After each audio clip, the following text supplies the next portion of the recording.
Welcome to a read along with Dr. Powell in the book Discrete Perspectives in Mathematics. This is section 5.5, Adjacency and Incidence Maps. We're going to be looking at digraphs. Here's an example. So we have vertices and the edges are directed.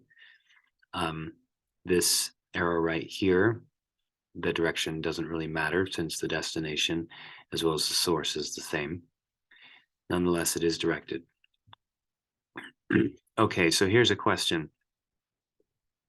How many paths of length 1 come into a vertex from different vertices?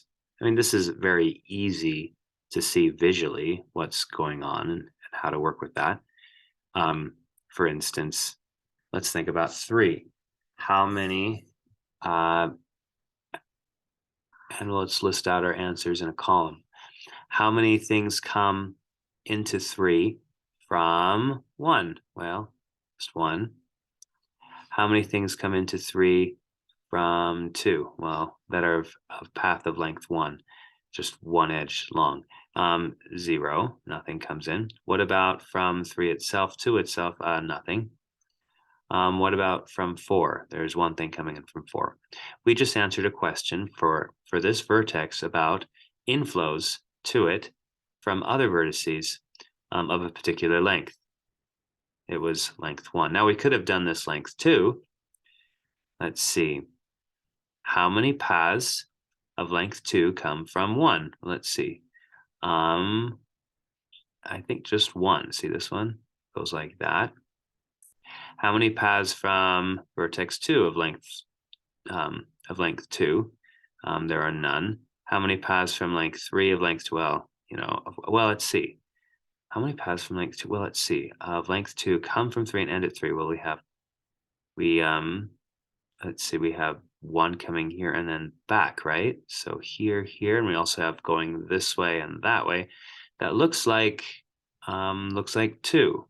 Starting at 3, going out and in, and then going this way and over. So there's 2 coming in and out of 3 of length 2.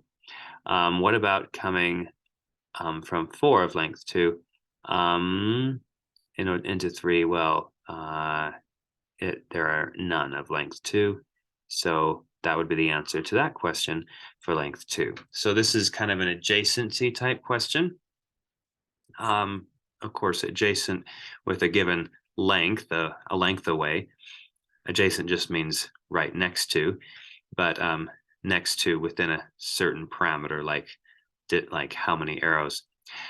Well, we could also ask this question not just for a single vertex, but we could for maybe a collection of vertices as well.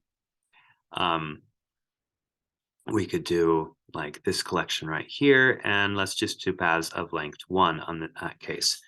So let's clear this and just consider that. Okay, so things coming into this collection of length 1 from vertex 1. Let's see. Well, from vertex 1 into it, well, there's 1 arrow coming from 1 into the collection. That's to 3. So from 1, there's 1 thing happening. From 2, there's nothing happening. From 3, looks like there's 2 things happening, 2 paths of length 1 that come into the collection. Even though 3 is in the collection, we can still do that. 4, how many things coming from 4 coming into the collection of length 1? Just 1. Okay, so we answer the question for a collection.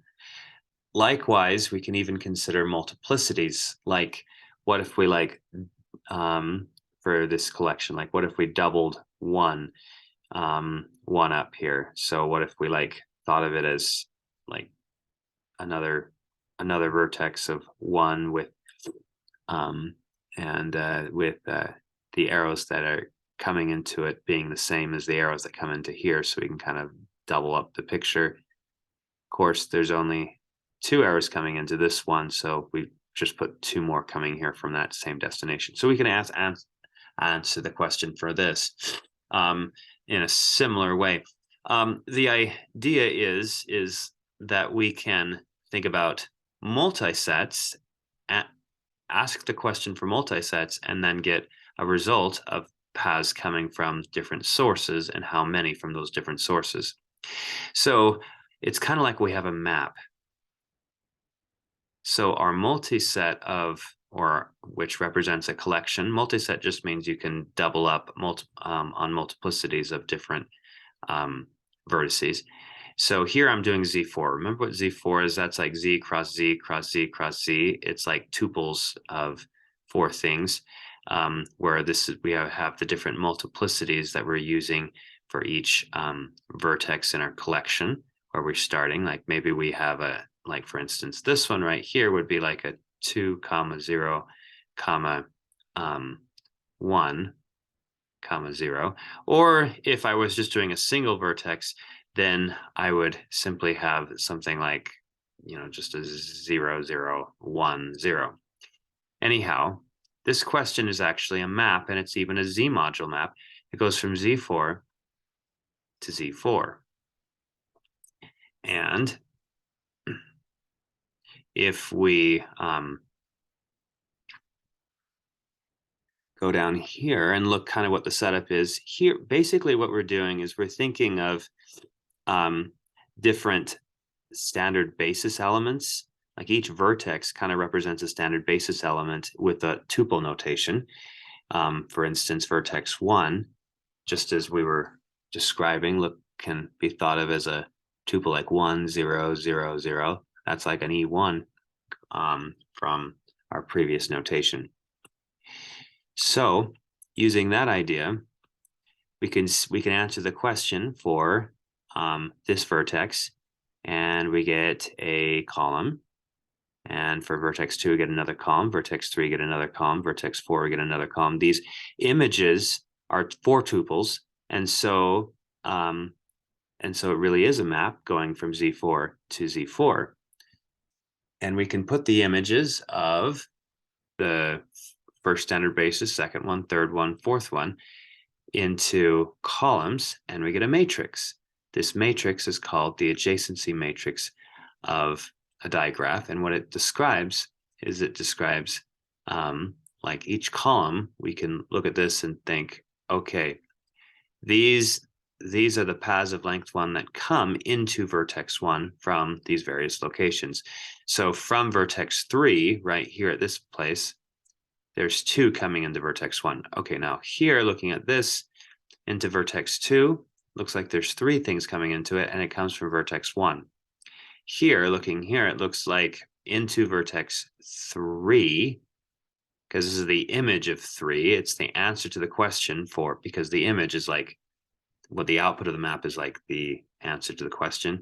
For vertex 3 would be 1 coming in from 1 and 1 coming in from 4. And then here at 4, 1 comes from 4, it's a self loop, and then 1 comes in from 1. So we can see all the adjacency information with paths of length 1 right here in this matrix. Now, we can think about rows. Now, what do rows represent? Rows represent things that come from 1. So you can even think of then if you just concentrate on a row, it's like how many things come out of 1. So how many comes into 1 on the column, how many things come out of vertex 1 in this row.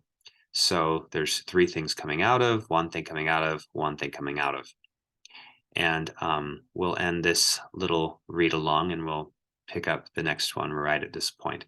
Thanks for watching.